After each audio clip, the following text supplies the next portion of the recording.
Assalamualaikum warahmatullahi wabarakatuh. Teman-teman semua, ini ada video yang sangat menarik untuk kita simak bersama-sama, di mana ternyata Pak Prabowo Subianto pernah menangis di hadapan Pak Jokowi. Dan ini fakta yang diungkap oleh Hasan Nasbi dan telah dikonfirmasi juga oleh Hasan Nasbi kepada Bapak Presiden Joko Widodo.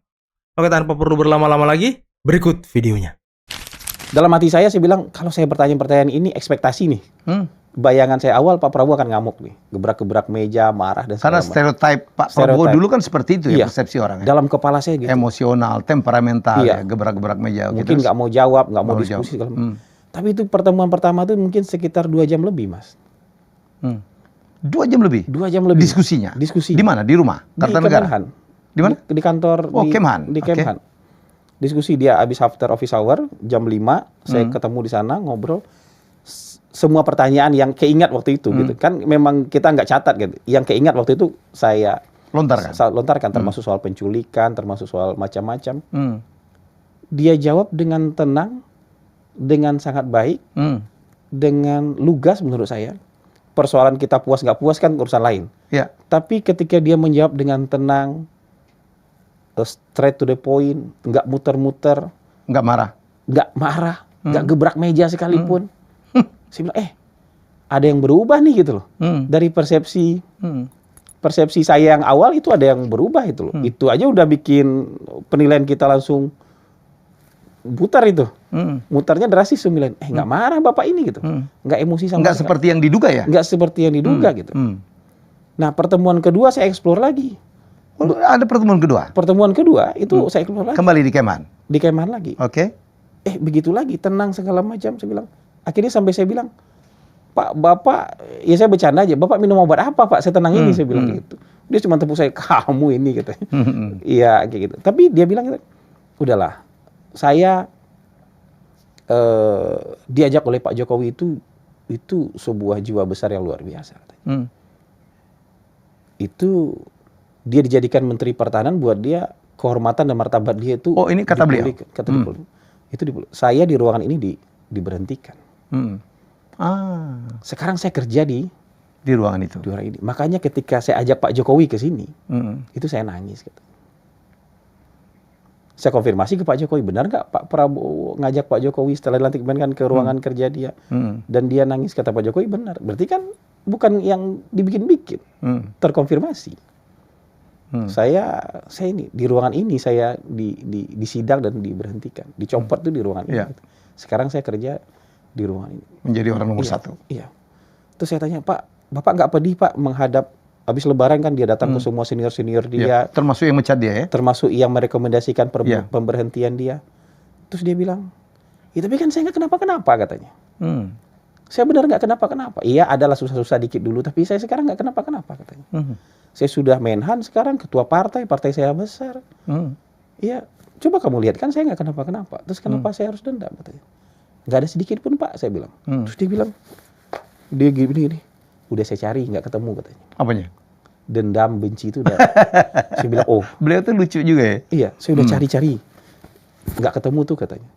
Terus saya bilang, beda banget dari persepsi kita awal. Beda banget.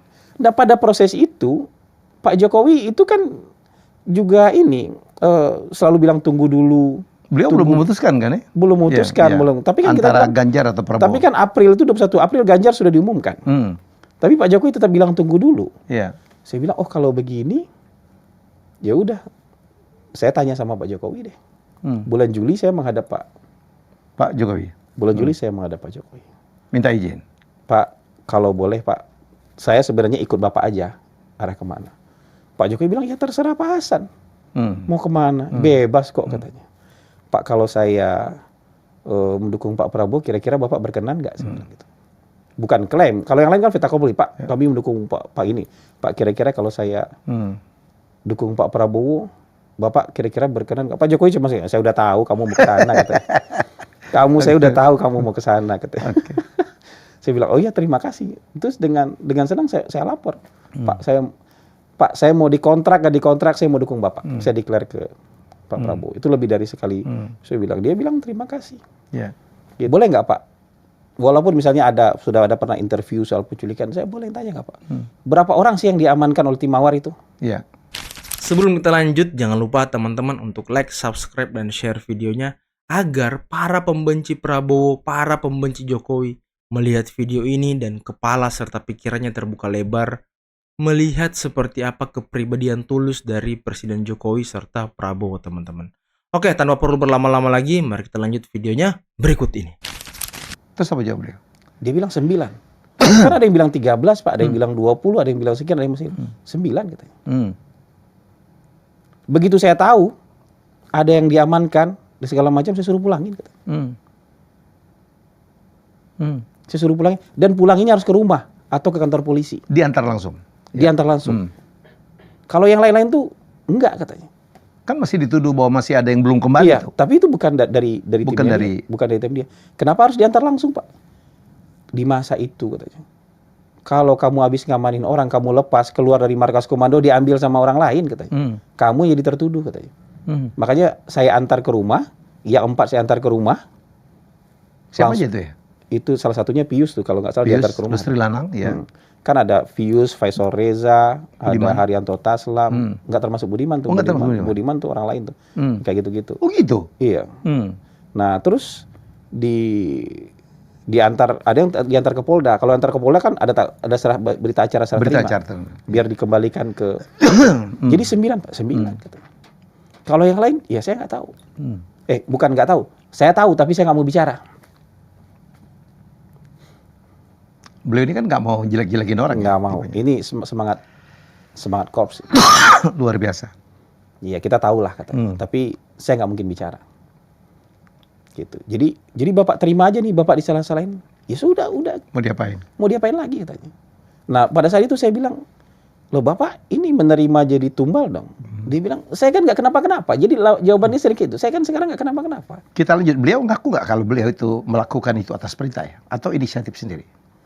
Nah, itu dia nggak sebutkan yang kayak gitu. Tapi dalam kronologi yang kita baca kan kita tahu bahwa itu ada perintah. Ya. Dan dia bilang kita harus ambil risiko. Sekali kita melakukan sebuah tindakan, mau salah ataupun benar, menafsirkan surat perintah, kita harus berani ngambil risiko. Dan dia juga bilang yang salah bukan anak buah saya. Apapun yang melakukan yang salah saya. Komandan. Mau mereka benar cara menerjemahkannya, mau salah, yang salah saya. Kalau Pak Prabowo lebih ke terharu kita ya waktu dia menang. Waktu Pak Jokowi 2 kali itu kita happy lah. Happy-nya bangga segala. Waktu Pak Prabowo tuh kita ikut nangis, Mas. Saya nangis. Nggak tahu kenapa. Apalagi waktu di Istora ya. Aduh. Kita ikut nangis, Mas. Dan saya tuh menggemari pidatonya beliau tuh. Beliau tuh ya kita kan orang yang banyak ngomong di publik ya, termasuk Hasan Nasbi. Saya pikir natural, apa adanya, tidak terlalu berteori-teori, simpel kalau nerangin. Simpel, iya. Ya, tidak terlalu sering menggunakan istilah-istilah asing. Saya pikir beliau, ya jangan dilihat waktu beliau di debat pertama ya. Berdebat kan memang beliau debat ketiga, karena di situ saya pikir karena dia diganggu oleh dua saingannya gitu. Ya. Tapi karena diganggu itu suaranya naik 5 poin saya dengar pada saat beliau nangis itu ya. Iya. Waktu dikasih nilai 11 itu. Wah kita udah khawatir tuh. Wah habis nih Pak Prabowo. Ternyata besoknya. Publik melihatnya beda. Publik melihatnya ini perlakuan tidak pantas. Sesama kompetitor ini perlakuan yang tidak pantas. Perlakuan terhadap seorang senior gitu. Seorang yang kita tahu tulus gitu. Dan kalau sebenarnya ya. Ketika Pak Prabowo di debat ketiga itu bilang ada rahasia negara saya nggak bisa bilang itu. Itu kalau kita tahu cerita aslinya Mas, itu lebih nangis lagi Mas. Kan itu pertanyaan jebakan. Ketika kalau dibuka itu banyak sekali rahasia negara, rahasia pertahanan yang ketika Mas Ganjar bertanya kenapa Anda putuskan kerjasama dengan, Anda berhentikan kerjasama dengan Korea Selatan soal ini dan itu. Itu kalau dijawab Mas, kalau tahu cerita aslinya kita semua nangis. Saya bisa ceritakan off the record. Gitu. Saya ngelihat sendiri dengan mata kepala saya tuh. Faktanya itu saya ngelihat. Jadi kalau itu diceritakan Mas. Apa yang akan terjadi Mutara? Saya nggak bisa ceritakan di ya nggak usah detailnya, tapi apa yang akan terjadi kalau dia diceritakan? Kalau diceritakan ada presiden yang malu Mas. Itu bukan di zaman dia, tapi ada Menhan yang malu sebelum dia. akan ada presiden Tapi yang itulah malu. beliau ya, nggak pernah tega untuk menjatuhkan orang ya. Nggak mau menjatuhkan. Termasuk dia bilang, Profesor Anies, Anda tidak pantas ngomong etik dengan saya gitu. Iya. Itu menurut saya sih, untuk saya ya, itu udah yang puncak tahu tuh. sedikit-sedikit ceritanya itu udah puncaknya itu. wow. Kalau kita orang Sumatera udah kita buka kali, Bang. Iya udah buka. Ya termasuk kan yang soal yang itu yang ada angka-angkanya tuh dia mikirin kalau misalnya itu dibuka. Iya. Kalau cuma Mas Anies yang malu bukan itu. Anaknya malu lah lihat ada cerita begini soal orang tua gitu. Ya. Pikirkan dong perasaan anak katanya. Saya ngelihat ya, habis itu yang marah itu adalah tentara ya, para keluarga tentara. Marah. Keluarga purnawirawan gitu yang marah. Kan bosnya dinilai. Iya, bosnya dinilai. Sementara Pak Prabowo itu sangat, kalau kita lihat datanya, ya kan sangat banyak berbuat untuk perbaikan bikin rumah sakit Kemhan. 20-an, rumah sakit Bikin universitas ya. Bikin universitas. Bikin rumah. Iya, ya. Bikin sumber air. Universitas Pertahanan dibikinin beberapa jurusan yang aplikatif. Iya. Ada jurusan sumber daya air, ada jurusan kedokteran, apa segala macam. Dan dulu kan kita tahu Pak Prabowo waktu dia berjuang jadi komandan kadang-kadang pakai uang sendiri segala macam kan. Iya. Itulah seorang Prabowo. Itu komandan. Komandan. Komandan kayak gitu. Dan ya buat saya dia care sama keadaan kita tuh dia care. Ya. Dia care. Dia keadaan saya juga dia nanya. Gitu. Oh, se-care ini dia. Oh, padahal kan nggak dekat-dekat amat gitu. Kita kan nggak mungkin ring 1 ini, Mas. Kita ini ring 12 lah ini. Iya. Kalau dalam percaturan ini ring 12 aja udah syukur kita. Tapi dia tanya. Soal keadaan, soal kondisi, soal apa segala macam dia tanya. Buat saya care sekali. Berbeda ya persepsinya ya. Jadi, kenapa saya nggak ada bayangan kayak gini sebelumnya tuh nggak ada. Iya. Terus ketika saya tanya sama orang-orang yang memang di sekitar dia, Bapak dari dulu begitu katanya. Memang begitu katanya. Yang disekolahin nggak boleh diceritain, Mas. Disekolahin orang ya. Iya, yang disekolahin itu nggak boleh diceritain sama sekali, Mas. Yang dibantu hidupnya nggak boleh diceritain, nggak boleh diekspos sebagai sebuah pencitraan politik, nggak boleh, Mas. Kenapa? Ya orangnya nanti malu katanya. Orang yang dibantu tuh nanti malu. Orang ternyata lu disekolahin, ternyata lu hidup lu dibantu, malu, nggak boleh diceritain. Lu saya bilang, lah terus kita mau ceritain apa? Tapi buat dia itu nggak boleh diceritain. Udahlah, itu nggak boleh diceritain. Yang kebaikan-kebaikan tuh nggak boleh diceritain. Dan dia terima tuh hujatan, hinaan ya. Dia terima. Yang kadang-kadang menurut saya keterlaluan lah. Keterlaluan. Fitnah lah. Itu keterlaluan. Maksud saya kalau kritik dalam kompetisi itu wajar lah. Wajar. Kemudian orang dicari juga kelemahannya, wajar lah. Tapi kalau udah jatuhnya fitnah, tuduhan, sakwa-sangka, disebut bapaknya pemberontak, anaknya juga pasti pengkhianat, pernah kabur. Ya. Saya tuh yang paling sebel tuh yang netizen sebelah sana ngomong dia Om Ulik ya. Om Ulik, Opa Culik gitu. Opa Culik. Ya, segala.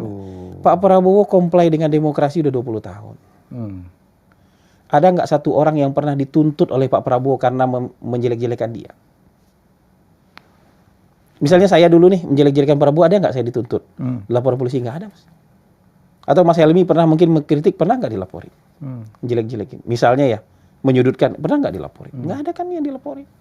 Nah, teman-teman, itulah tadi cerita dari Bung Hasan Nasbi terkait dengan Pak Prabowo ternyata pernah menangis di hadapan Pak Jokowi di kantor Kemhan, teman-teman ya. Dan seperti apa jiwa besar serta jiwa patriot dari Pak Prabowo Subianto menjaga rahasia, melindungi seluruh rekan-rekannya yang mungkin saja bisa terseret dalam kasus 98, tapi beliau tidak ingin cerita, teman-teman ya. Dan ya mungkin tuduhan-tuduhan kepada Pak Prabowo selama ini terkait penculikan itu bisa luntur dengan video ini. Semoga saja, teman-teman. Ya, satu lagi mungkin yang bisa saya highlight tadi, di mana Pak Prabowo tidak ingin diceritakan seluruh kebaikannya, di mana dia menyekolahkan orang, membantu orang.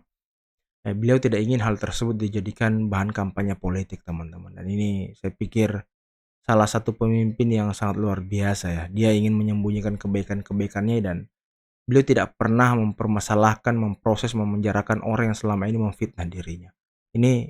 Inilah presiden, pemimpin yang kita harapkan ke depan bisa membawa Indonesia maju 2045. Oke teman-teman, mungkin cukup sekian dulu video kali ini. Jangan lupa like, subscribe, dan share videonya. Akhir kata, bila taufiq wal hidayah. Wassalamualaikum warahmatullahi wabarakatuh. Bye-bye.